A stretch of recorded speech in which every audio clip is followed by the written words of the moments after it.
So you guys all know me through the yoga world, and you know that I can teach you peace and happiness, but what you don't know is my personal story, and I'm really kind of excited to share it with you. And I think that it's bizarre, because if I had to put a title to my story, it would be ease. It would be so easy. So I grew up with a corporate pilot for a dad and a homemaker for a mom. And when I was really little, in third or fourth grade, I was pulled out of school and brought over to the mentally gifted program, which was weird. But at the same time, I realized, whoa, there's a door that's open.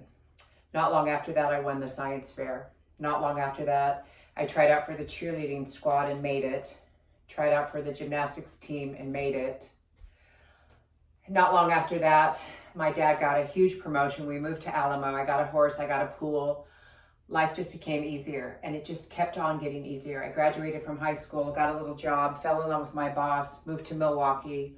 That relationship didn't work out. Turns out after that one, I met and hung out for several years with a very famous baseball player. It's not like I didn't have some ups and downs along the way, mostly with regard to heartbreaks, honestly.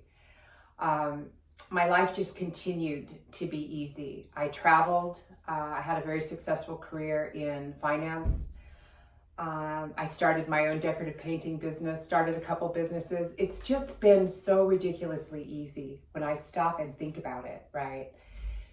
I delayed marriage for reasons. I didn't get married until quite late in life. I've been married 10 years now to a very successful caterer who had a business for 31 years, catering for the likes of Elon Musk and all of his team at Tesla, Mark Zuckerberg and Facebook, the Stanford alumni, Apple had their appreciation parties. I'll never forget them. He knew that he would turn the keys to the kingdom over to his son, who also worked for him. And he also knew that he would have this continued income. As we did retire, he would consult, maybe only 2 days a week, but we knew that we could count on that business. Until we couldn't. And I'll never forget March of 2020. I'll never forget it. The phones are usually ringing with weddings and graduation parties and caterings galore. And the phones were ringing in March of 2020. Everyone was canceling that Christmas party. Yes, they do plan that far in advance. They were canceling the weddings. To say that we were panicked, to say that we felt gutted, was an understatement. We spent about a month hearing ourselves say, oh no, we have to sell our house, we have to lose our business, what about this, what about that? We were freaked out. But you guys, we were freaked out for about 30 days until we heard the word loss. And we both know, through the art of the happiness training that I've done, through the books that I've read, through the yoga that I teach, it was like, we're not going to keep doing this. So we flipped. We definitely flipped. We found a tiny home in Murphy's, where we live now. We gutted that home. It's a bungalow. We've got horses, we've got cows, we've got land. I train horses. What? I never in a million years thought I would train horses. I still teach yoga for you guys, right? And how lucky am I that Blackhawk still keeps me on. We have turned lemons. Because I will say COVID, come on, COVID was lemons for a lot of people. We have turned that around into the sweetest lemonade. And we knew for those 30 days that we were freaking out, we knew how it sounded. We sound like, we're victims of COVID. There was nothing that we were gonna do to change COVID. As you guys know, the news never got better as 2020 went on. The news never got better as 2021 went on. I think there's some caterings happening now, obviously, but in the meantime, what were we gonna do for 3 years? So I feel uniquely qualified, you guys, because I know how to turn stuff around. I know the practices about happiness. I don't just sit up here and preach away, I walk the walk.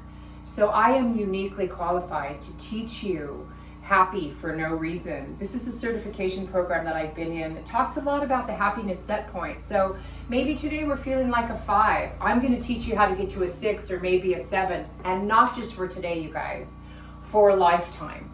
The things that I'm going to teach you over the next 4 workshops when we're together for these 4 times are lasting. Some of them are going to really resonate with you and some of them aren't. As for instance, you guys have this little handout, right? This is our home of happiness. I'm going to teach you about our foundation. The foundation is we're responsible for our life. We're responsible for talking about loss, wham, COVID, or you know what? Let's get up and get going. The pillars. You guys hear me talk about this all the time in yoga. Heart, spirit, body, mind. When those come together, we're going to talk about that in a way different format that I do in yoga. The roof of our home for happiness, you guys, is our life's purpose, our connection. And then I really want to spend some time sharing some exercises and some passions about the garden. The garden in our home for happiness is our relationships. And you guys know my number one core value is connection. And the relationships, some of them actually need to be cut. Those weeds need to be pulled. That one needs to go. Some of those relationships are perfect as they are, and some of them need just a little bit of fertilizer, right? So we're going to have so much fun in this section. I'm going to teach you very lasting and very simple techniques that you're going to be able to use throughout your day. For me, I have a morning ritual.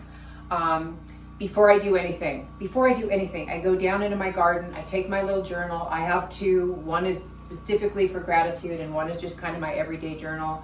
I have a few other little rituals that I do that are very near and dear to my heart with regard to the pillar of the spirit. So I spend some time there. I spend some time just in the garden, in bliss, appreciating all that I appreciate. So again, you guys, I can't wait to get started. And I don't think you ever knew my story about ease. And even though I've had some really good hiccups along the way, I met this woman, Marcy Scheinhoff, and she's the one who's taught me and she's the one who's certified me to do this work, or play, as I like to call it. Ironically, I found her book in 2011 when we had another U-turn in our life, cancer. My husband was diagnosed with cancer in 2011. He's good. But I read that book in 2011, then fast forward 12 years later, not only do I find the book again, my best girlfriend is in one of her courses called Year of Miracles. She hands me the certification course, I read it, and it's like, no brainer. It didn't take any time for me at all to know this is a certification course I want to do. I'm passionate about happiness. I walk the walk, and I can teach you. So let's get started, you guys.